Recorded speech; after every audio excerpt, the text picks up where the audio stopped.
Hola amigos, ¿cómo están? Vamos a seguir analizando a los precandidatos o los candidatos más bien a presidente del Ecuador, los aspirantes al sillón de Carondelet. Vamos al turno de Daniel Noboa, conocido como el hijo de Alvarito. Bueno, no conocido, es el hijo de Alvarito realmente. Vamos a ver en las encuestas porque lo analizamos a él después de Bolívar Mijo, porque es el que tiene menos opciones, es el penúltimo en tener opciones, tiene el 5.5% según las encuestadoras a corte de la última semana de agosto. ¿Será cierto? Ustedes sabrán entender cómo me manejo yo con el tema de las encuestas, pero realmente yo creo que sí está en penúltimo lugar. Vamos a ver una semblanza del señor Daniel Noboa.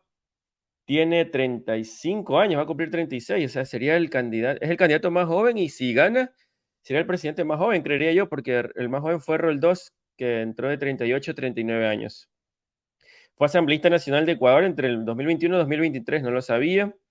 Nació en Guayaquil, hijo de Álvaro Noboa, dedicado al tema del sector bananero. También trabajó en agencias navieras. Fue asambleísta y estuvo a favor de la muerte cruzada y es candidato presidencial por el movimiento ADN. Bueno, interesante hoja de vida de este señor Daniel Noboa, hijo de Álvaro Noboa, que todos recordamos que se lanzó 5 veces a para presidente y ninguna ganó. Creo que la que estuvo más cerca fue en el 1998, cuando fue apadrinado por el partido roldosista ecuatoriano. Vamos a ver un par de videos de Coavisa, donde se presenta mejor el plan de gobierno y cómo está manejando la campaña el señor Daniel Noboa, que creo yo que no tiene ninguna posibilidad para estas elecciones. En todo caso, vamos a ver cómo él se maneja. Novoa basa su estrategia para llegar a Carondelet en su figura de empresario y en la generación de empleo que se propone lograr con el sector privado. Para eso se ancla en la imagen de su familia, de origen humilde pero exitosa en los negocios. Él resaltó precisamente la figura de su abuelo al inicio de la compañía familiar. Sin embargo, no profundiza en las fórmulas para crear empleo. Al igual que los demás candidatos, no va a caer en esas mismas generalidades en cuanto a lo que son propuestas. Las certezas que el electorado está necesitando. Yo creo que eso le hace falta a la campaña de Daniel Noboa, pero... Y esto a todos, ¿no? Porque todos se sientan y hablan maravillas y pueden proponer el oro y el morro. Yo me siento ahí, también comienzo a hablar, pero el tema es cómo lo van a hacer, de dónde van a conseguir los recursos, con un presupuesto deficitario, con un tema de un fenómeno del niño donde se van a necesitar recursos extraordinarios, o sea, y con 16 meses, pues, ¿no? Que van a tener para gobernar, o sea, no pueden proponer cosas que se hagan a muy largo plazo. En todo caso, no solo le pasa a Daniel Noboa, yo creo que le pasa a todos los candidatos, a todos sin excepción. Es entendible porque es un político que está comenzando. No solo habla de su abuelo, su padre está presente en la campaña. ¡Alvarito! Ese Usa tema. la misma música que Oye, esa canción, ¿no? Creo que está en el colectivo popular, ¿no? Está en la mente de todos los ecuatorianos ese tema. ¿Quién lo habrá hecho, no? ¿Quién habrá ideado ese spot político que al día de hoy permanece en nuestra memoria? él utilizó en las 5 veces que intentó llegar a la presidencia. La recicla, pero modernizándola. Ecuador, Ok, Novoa está al frente. Su madre también lo le pone un ritmo moderno. Oye, la acompaña en doctora, las brigadas igualita. médicas que lleva a los barrios, como lo hizo ella cuando su esposo era el postulante. Incluso uno de sus lemas es "Somos la nueva generación". Es la forma escogida por Novoa para generar recordación en la gente. Posicionamiento, algo que no consiguió en su reciente periodo de asambleísta. En una campaña con tan poco tiempo, ¿no es cierto? Los candidatos requieren hacer uso de este tipo de recursos porque la gente va a llegar a las urnas haciendo uso de aquello que le genere mayor recordación. La asociación con el empleo y el apellido Noboa es, en cierto modo, un atajo militar. El tema ahí es que hay como una dualidad, ¿no? O sea, tú puedes pensar que Daniel Noboa, hijo de Álvaro Noboa, empresarios, generan cientos, miles de empleos, pero también hay ese rumor, esa leyenda urbana que, o sea, habría que analizarla con datos realmente, que los empleados de Álvaro Noboa son mal pagados. O sea, yo he escuchado que a nivel de obreros son mal pagados, pero también hay temas como consultores, analistas que son de cargos superiores que ganan bien. O sea, habría que ver realmente Si eso sucede, ¿no? Si bien quiere dar esos mensajes, ¿no es cierto?, apelando a la cuestión emocional, incluso nostálgica de lo que ha dejado su padre en campaña, aparte de eso, él está creando su propia figura a un mediano, a largo plazo, pensar a futuro. Yo creo que por ahí va la estrategia. Sí, concuerdo con el señor Crespo, está joven, siempre uno debe lanzarse a esta primera campaña para ver qué tal le va, o sea, dar una buena imagen porque tampoco puede ir a hacer el ridículo y en la segunda va a sacar menos que este 5.5%. Yo creo que él, a ver, la encuesta dice un 5.5%, yo creo que va a obtener un 7% le voy a poner a Daniel Noboa y creo que debería sentirse tranquilo y darse por bien servido. Vamos a ver otro video donde ya es una entrevista con Lenin Artieda para ver cómo se expresa Daniel Noboa, porque recuerden que Alvarito tenía unos exabruptos bastante particulares, entonces vamos a ver si el hijo se maneja un poco mejor en esta parte del verbo sobre todo. Días, Daniel Noboa, bienvenido a Contacto Directo. Bueno, ¿qué tan ligado está usted a las empresas de su padre? Bueno, toda la vida estuve ligado. Mi primer trabajo fue en las empresas de él a los 16 años. Más adelante fui director naviero de corporación. Oye, qué bueno eso, ¿no? De que los empresarios, o sea, los dueños de las empresas, lleven a sus hijos desde temprana edad a trabajar, ¿sabes?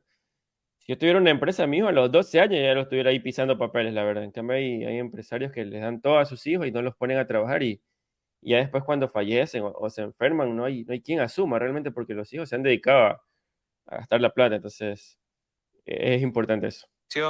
Y finalmente llegué a ser director comercial de la corporación Noboa. Hoy, ¿cuál es el rol que desempeñan ellas? Bueno, la corporación sigue siendo, diría, uno de los 3 grupos más grandes del Ecuador. Tiene 128 empresas, operamos en 50 países y creo pues que hoy en día más de 15.000 empleos directos e indirectos son creados por Corporación Noboa. Y usted forma parte del directorio. Así es. Su hoja de vida señala también que a los 18 años usted ya había fundado algunas empresas. ¿Empresas que se dedican a qué?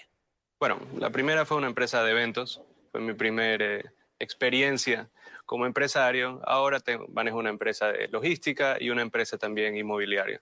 ¿Cómo es esto que a los 19 años usted llegó a ser el director naviero de Corporación Noboa? ¿Cuál era la experiencia, los méritos que avalaban el que ocupe un cargo tan importante, a más de ser Pregunta innecesaria, Lenin. el hijo del dueño? Bueno, a los 19 años no fue.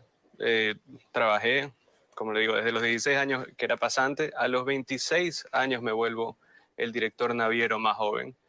Eso fue después de 10 años de empezar como pasante, ir trabajando, ir subiendo de acuerdo a los méritos. Él heredó un porcentaje minoritario. Él fue como toda la vida me esforcé y trabajé para llegar a donde estoy. Usted a sus 35 años, Daniel, ¿conoce lo suficientemente bien el país y sus múltiples problemas como para considerar que los puede solucionar desde la presidencia de la República? Bueno, creo que con más de 18 años de experiencia empresarial, con un par de años de experiencia en la Asamblea como presidente de la Comisión de Desarrollo Económico y 4 títulos, 2 de ellos en negocios y 2 de ellos en administración pública, sí me pone en una posición de estar preparado y estar listo en este momento de crisis, porque entrar en un momento de crisis como este es simplemente por servicio, no es por capricho. Y eso no genera cierto temor, porque Yo también siempre me pregunto por qué estos grandes millonarios empresarios quieren ser presidentes y pueden estar tan tranquilos en su casa. Y así no sean millonarios, ¿no? O sea, alguien que tiene su vida hecha. ¿Para qué meterse en tremendo problema de ser presidente del Ecuador? Pero bueno, el poder, ¿no? El poder. una cosa es asumir un país que está en una bonanza, un país que está relativamente en buen estado, con una paz. Ese no es el Ecuador de hoy. Eso no genera de repente ciertos temores. ¿Para qué meterse en camisa de 11 varas? Bueno, si es que todo estuviese bien en el Ecuador, no tendría ningún interés de ser candidato. Estaría en mi casa, estaría con mis hijos, estaría con mis perros, estaría pasándola lindo, disfrutando de mi familia, de mis negocios y de una vida tranquila. En Miami, ¿no? Entro porque la cosa está difícil. Entro porque existe esta crisis. Existe una amplia literatura económica y usted seguramente la ha revisado, que da cuenta de que el 90% de las familias adineradas pierden sus fortunas en la tercera generación. Usted, Daniel, es la tercera generación de don Luis Noboa Naranjo. ¿Y cuáles son las acciones que ha tomado para ser la excepción de esa regla? El gobierno de Guillermo Lasso no lo entendió, que es la variable social. ¿Por qué? Porque uno cuando habla de una empresa es más blanco y negro. Ingresos, egresos, utilidad, pérdida. Cuánto tienes, cuánto no tienes, cuánto dejas de tener. En cambio, el impacto social, la variable social, es lo que hace la administración pública más difícil. Y en mi caso, yo no vengo netamente de ser solo un empresario. Vengo de ser un empresario que ha tenido éxito en empresas, ha tenido éxito en la administración pública y se ha preparado también en la administración pública. Bueno, eso sí comparto, o sea, el gravísimo error de Lazo, que o sea, por ahí dicen que él vino a manejar de una mejor forma las grandes cifras macroeconómicas, pero en la parte social, o sea, loco, no ha habido pasaporte, no ha habido cédula, o sea, vas al IES, no hay medicina, o sea, cosas básicas, ¿no? Cosas que se pueden hacer, o sea, no, es inentendible. Entonces es una combinación de las dos cosas. Usted es un empresario exitoso, sin duda, pero el país no es una empresa, ¿no? ¿Y cómo va a conciliar su... Es una empresa gigantesca, o sea, es lo mismo, pero a gran escala. Y obviamente tiene que reunirse de buena gente, armar un buen equipo. habilidades, su conocimiento y su éxito en el sector privado con los requerimientos de la administración pública? Usted dice, sí, la variable social, pero vamos, que atender la variable social no es una cosa sencilla y menos aún en un país que cada vez tiene menos recursos. Bueno, la toma de decisiones, el proceso de toma de decisiones es diferente en la parte pública que en la parte privada. Como le decía, en la parte privada uno puede pues, dar órdenes más directos, es una organización más vertical. Con más de 100 votos, por más que la Asamblea era un total desastre y nunca existían consensos, las 11 leyes que sacamos de la Comisión de Desarrollo Económico tuvieron más de 100 votos. Eso significa que hay una habilidad para generar consenso, eso significa que hay una habilidad para escuchar a las otras personas y también para determinadamente sacarse uno importante. Empecemos por ese punto. De ahí, el grupo de amistad Rusia-Ecuador se conforma con los mismos porcentajes del Pleno de la Asamblea. 3 de 8 eran del correísmo, 2 de 8 eran de la alianza PKID, porque se lo hizo al principio del proceso. 1 se hizo el Partido Social Cristiano, 1 del... Bueno, estos ya son temas que tienen que ver netamente con su función asambleísta, que para mí fue precaria como el de todos. Bueno, entonces ahí teníamos a Daniel Noboa, candidato a la presidencia, que para mí tiene nulas esperanzas de ganar. O sea, él debe estar pensando hacer una buena campaña para que sea reconocible, que no le pase lo de Herbas, que será el siguiente candidato que analizaremos, que tuvo una buena primera aparición, pero ya ahorita no lo quiere nadie. Entonces, hasta ahí, recuerden que vamos a seguir analizando, vamos a reaccionar también al debate del domingo. No recuerden suscribirse y darle like y compartir estos análisis para que análisis sencillos, ¿no? Para que la gente los pueda entender. Nos vemos la próxima. Chau.